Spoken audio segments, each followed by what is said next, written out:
Hello, everyone, and thank you so much for tuning into another edition of VoiceOverVoices.biz. I'm your host, Earl Hall, and thank you so much for being here. This show, VoiceOverVoices.biz, is dedicated to you, the voiceover artist, the up-and-coming, brand new even voiceover artist that is really looking to get some insight on the industry, as well as some of the struggles that people go through and how they overcome them all. And of course, we talk about the gear, the sexy stuff that everyone wants to know about. I've got a special guest with me today, Brad Storm. Brad, thank you so much for being here, man.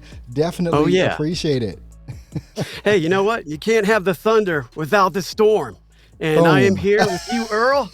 And I'm excited, man. Like I said, we hadn't talked in a while, and it's good to catch up here. Oh, absolutely, man. It's been a few years. Yeah. Definitely with that. Well, Brad, tell me, let's crack into like your journey here. When did you get started? Why did you get started, in this whole thing? Yeah. Well, I was a ring announcer in pro wrestling and MMA for quite some time. I started when I was like 19 years old. I got into, pro wrestling. I just kind of ran into somebody that gave me an opportunity, and that's how it all works, right? Networking. Wow. You got to network, right? And so I got this opportunity. I did some ring announcing, then I fell out of it a little bit, went to the fire. I worked as a firefighter. I was a firefighter for 15 years. And in that process, I'd go back and forth to work and hearing on the radio that Connecticut School of Broadcasting was offering classes because I lived in Atlanta. Okay. And I was like, hey, let me go jump on this. Let me check it out. Let me go back to school and see if I can get it, recertified and look to get back into broadcasting. Well, I ran into somebody that introduced me to voiceover. She was a DJ for radio. She's done numerous commercial spots, and she kind of took me under her wing and made me realize what a wonderful world it was. But let me just tell you this. Yeah. I said I was gonna push through it. I said nothing's gonna stop me, and that's the case. I've been doing this since 2013, but it's really tough. It is really, really hard. And it's a constant learning experience. This is definitely a marathon. Absolutely. So I've been continuing, man. I just continue to go better every year. Absolutely. Well, I'm looking at your microphone, and I know you see mine, so we're like brothers here with that. It's my other one. What's you got? Oh, which one is that? That's the DT shotgun mic. Oh, that's mic 2. Gotcha. Yeah, I use this for certain things like, narration. I do a lot of ring announcing previews for fight cards. So I'll use this for those as well. But I really like my Shure SM7B. I mean, I just feel real comfortable with it. I've been using it for years now, and it's just it's like my child. Yeah, it's funny. I just recently got mine, but how did you go about selecting the Shure SM7B? Why did that become like your go-to? I did some research, and you follow all these groups, these voiceover groups, and you try to, pick the knowledge that best suits what your needs are. And I was trying to get into audiobooks at the time, and I was trying to figure out what kind of a mic that would be suitable for those situations. And there was a guy that recommended the Shure SM7B, and I had the 990 MXL condenser mic for quite some time. And that's good for animation. It's a lower grade mic, so I wanted to kind of upgrade and try to expand my horizons. And dynamic mics are great. I just like them, especially when you're doing character work. You can move all around. You're not confined to being real close or real far. And once I got the mic, I had to get a cloud lifter because really, it's hard to use this mic without a cloud lifter. And then I had to go get a DBX 286 DBX, so and that kind of improved things. But, you had to work with the equipment. You had to figure this stuff out. You just can't hook it up. And especially when you're a novice, you couldn't hook it up and then say, voila, there's your sound. You got to play with this stuff. And it's taken me over a year to master this mic. And that's what I'm working on with my deity as well. So, don't be afraid of your equipment. Yeah, and I think a lot of people may get a little intimidated by the stuff, but it's like once you dig in and dial it in, and you'll always from time to time tweak, maybe depending on the type of voiceover you're doing or whatever. But once you understand your equipment, it's your gear. You've got to understand it, and that takes a minute sometimes to do. I know you mentioned you have the DBX 286. I love that. I'm trying to get every VO, especially just starting out, just go ahead and buy it. Yeah. learn it because it's going to save you a lot of time and effort in the long run. What kind of interface are you using for your voiceover work, along I with the use DBX286? the Yamaha AG03. Mark Scott was the one that recommended that one a Ah, while okay. back, probably when I initially started. The AG03 is good. It's good for what it does. It's portable. You can take it. You can travel with it, um, and it's really easy to use. I mean, there is a kind of like a preamp application that comes with the AG03. I never really used it because when I picked up the DBX 286, there was no need. But it's pretty straightforward. It has one XLR input, Hmm. and it does the job. And I've had it since I started really pushing hardcore into voiceover around 2017. So Okay. I've had it pretty much since I started. I'd like to get an Apollo or down the road, but Oh my gosh, that Apollo you Twin is a know, beast. It's like yeah. it is a computer. What about the Using it Apollo? Was it the single one, the Solo? That's what I was looking at. The Apollo Solo, I think it's well, called. I use the MK2. Okay, That's a beast. It's like you'll never need anything ever again. tons of plugins, Say again? tons of plugins too, I from what mean, I hear. yeah, tons of plugins. Now, I mean, full disclosure, I mean, the Apollo Twin is $1,000. Yeah, The plugins are not cheap no, at all. They are not cheap. So you want to be making money in VO before you get that. But it's like, I mean, I probably spent $1,000 on plugins for like yeah, 6 of them. So but I mean, well worth the yeah. money. I mean, when you're talking about workflow, when you're talking about, doing editing and all that, mastering and all that kind of stuff, it's like a one-stop shop thing. It's just a one-stop shop. So absolutely love that, but not that you need that to start off with at No, all, just with dream that. toys. It's dream toys, and we're all gearheads, right? I mean, Yeah. we're all Well, gearheads. can I share a quick story with you? Oh, And absolutely, sometimes man. people get wake up calls, right? So Hmm. I met an audio engineer. I'm from South Carolina, and I just stumbled upon this guy through the ads, and I went to go meet him. And he was talking to me, and he was just throwing all this lingo out to me, and I was fairly new, and I didn't know my gear. I really didn't know my gear. Mm. And he called me a so-called voiceover artist, Oh, and wow. kind of hurt my feelings. I'm pretty tough though. But I like that. I like the fact that he did say that to me because it woke me up. It woke me up to Mm. the fact that I need to learn about my gear. It woke me up to the fact that I kept walking by my booth a lot of times and I'd be afraid to touch the equipment because I didn't know what I was doing. But the only way you find out, like I said earlier, is to get involved and touch the stuff and mess with the dials and figure it out You and got prove to. to everybody out there and myself that, hey, I'm not a so-called voiceover artist. I'm Hmm. going to prove to myself and everyone that I know what I'm working with. Absolutely. It's like, Mm. preach, man, preach. Hey, you Most know what? definitely. There's a lot of things. There's a lot of roadblocks in life. There's a lot of interaction with other people that kind of wake you up to certain things. When you think Hmm. when you think you're the crap or you're the highest of the high, and you Yeah, get put back down a little bit, it humbles you, and you got to work hard. most definitely. Well, look, bro, what DAW are we using? What are we doing to create Adobe all of your stuff? Audition. I mean, I started off with Audacity. It was okay. Hmm. But I used Adobe Audition when I was at Connecticut School of Broadcasting. I used Oh, Premiere Pro there too as well.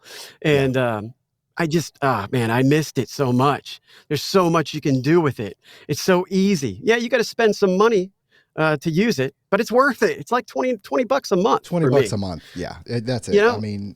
That's it. The whole suite I use the whole suite of Adobe products. It's only like 50 bucks a month, but it's like, Yeah, to get all the updates immediately, not have to buy it over and over again. You just get all the right. support right there. All the updates as soon as they come out, you've got them. It's to me, it's a no brainer. But there's some people, different mindsets, right? I just want to own it. I don't want to have to pay monthly. I just want to Yeah. use what I have. And then there's, idiots like us that want to pay 20 bucks a month. Hey, you like what you like. I know Reaper's Exactly. great. I mean, a lot of people like Hmm. Reaper.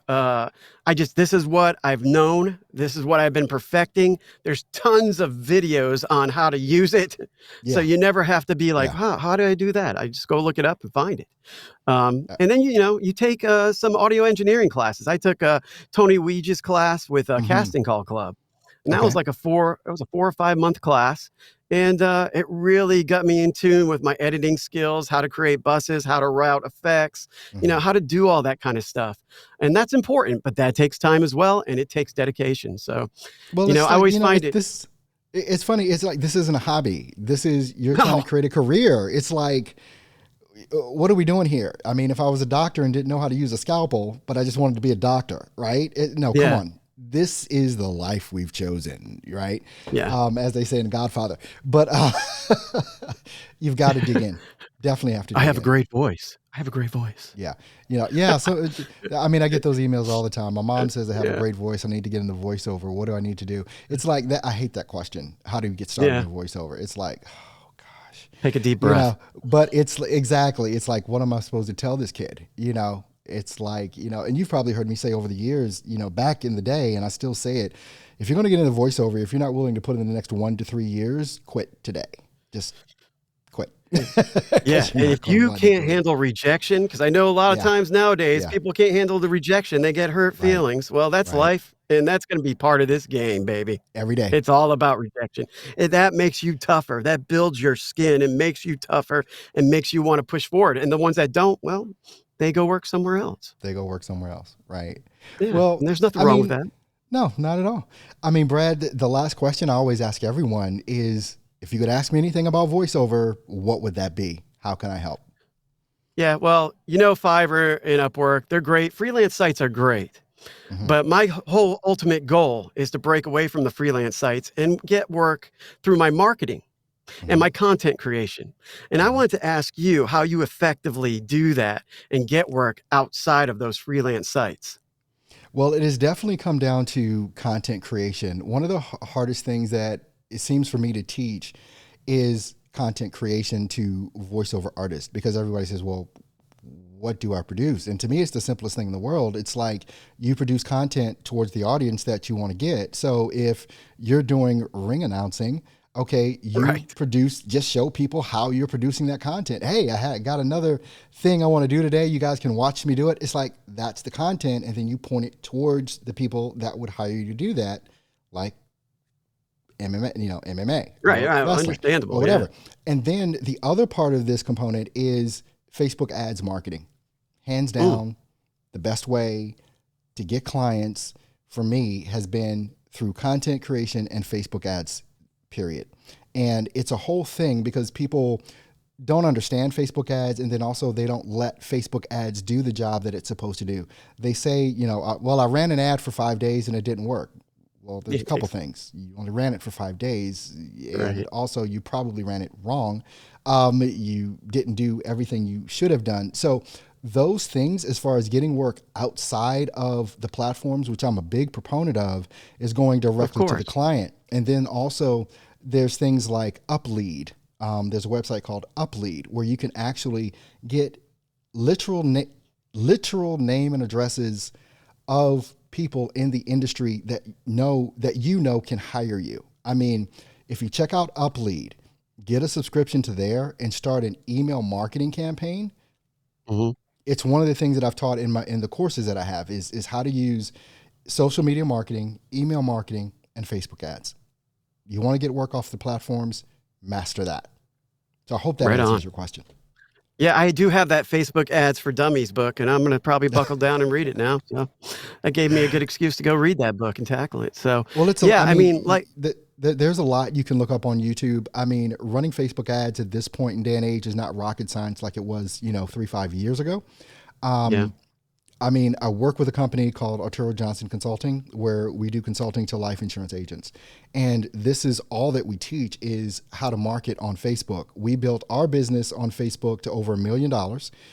We spend a lot of money on Facebook, but, we're pulling in over 200, 300K every single month by running Oh, wow. Facebook ads. Yeah. So it's like one of those things that I know intimately about how to do. And but it's also one of those things for the brand new voiceover artist, they're scared of doing because it does take an investment. You've got to be willing to Mhm. invest that money. It's like you don't make money without spending money Spending money. on Yep. doing certain things. So it's about mastering certain skills to be able to do that. So I hope that answers your question. But yeah, check out Yeah, sure Facebook does. ads. with that. Yeah, and you know, you talked about like directing your content towards people you want to work with. I just created Hmm. a firefighter video that I just tagged my old fire department in. I'm going to tag the local fire department in here. It's more There it like is. e-learning, but hey, you know, you got to brainstorm and you got to think out of the box and stop caring about what everybody thinks. Yeah. Yeah. That's so, and it's so funny that you say that, because one of the things that I see holds people back so much in so many different arenas is that they tell someone something that they want to do, or they tell them their goals, they tell them their plans, and the person doesn't buy in. And so that person backs away from their own dream. And I tell people, and I've said this to people so many different times, I don't care if me or anyone else, you come to me and I tell you, look, I don't think you're going to make it in this industry. You need to quit. If you let me take away your dream, you Yeah. didn't want it in the first place. It's like, Well, yeah. I don't care who it is, me, lottie-dottie, anybody. If this is your dream, first understand, not everyone is going to buy in. It's not their dream. It's not for them to buy into. It's yours. You've got to execute on it. But Amen to that. hey, Brad, I want to thank you so much for being here with me today. This has been powerful. Thank you so much for the energy and everything that you brought to the show today. And I'm sure so many different voiceover artists out there are going to be inspired by your story. And, you know, go out and check out the Shure SM7B like Brad and I are using, right? Yes. Yep. Get this thing going. But Brad, thank you so much for being here, my friend. It's so great talking to you. And I'm sure we'll be talking again soon. But I want to thank everybody for being on voiceovervoices.biz with me and Brad today. Make sure you check out the website voiceovervoices.biz. There you can not only check out the show and also the brand new podcast, you can also schedule your interview with me as well. You, as the brand new and up and coming voiceover artist, can help others just like Brad and so many others are helping you right now. Until next time, you have a great one.